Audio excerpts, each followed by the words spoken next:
Hi friends, hello வணக்கம். Welcome back to my channel Kavi dream vlog. இன்றைக்கி நம்ம டிஃப்ரெண்ட்டாக ஹெல்த்தியாக மொறுமொறுன்னு கோதுமை தோசை எப்படி பண்ணுறதுன்னு பார்க்கலாம் வாங்க.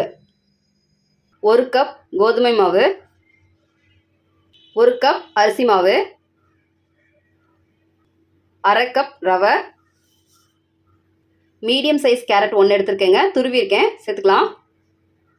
2 பச்சை மிளகா, கொத்தமல்லி,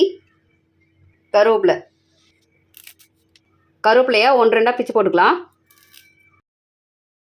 1 டீஸ்பூன் சீரகம், 1 டீஸ்பூன் சில்லி ஃப்ளாக்ஸ், தேவையான அளவு உப்பு, 3 கப் வாட்டர். இப்போ இது எல்லாத்தையும் கட்டிகள் இல்லாமல் நல்லா மிக்ஸ் பண்ணிக்கலாங்க. பாருங்கள், மாவு வந்து கெட்டியாக இருக்குது.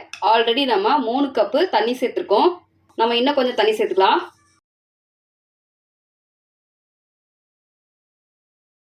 மொத்தம் நம்ம 4 கப்பு தண்ணி சேர்த்துருக்கோங்க. பாருங்கள், நல்லா மிக்ஸ் பண்ணியாச்சு. 1 மணி நேரத்துலேருந்து 1.5 மணி நேரம் வரைக்கும் இது நல்லா ஊறட்டுங்க.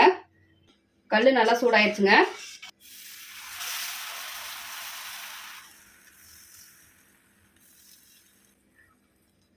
சுற்றியும் எண்ணெய் ஊற்றிக்கலாம், நடுவுலையும் ஊற்றிக்கலாங்க. அப்போ தான் நல்லா மொறுமொறுன்னு இருக்கும்.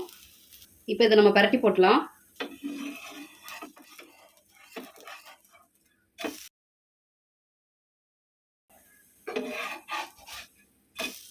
பாருங்கள், இந்த பக்கமும் நல்லா வந்துச்சு. பாருங்கள், நம்மளோட மொறுமொறு கோதுமை தோசை சூப்பராக வந்திருக்குங்க.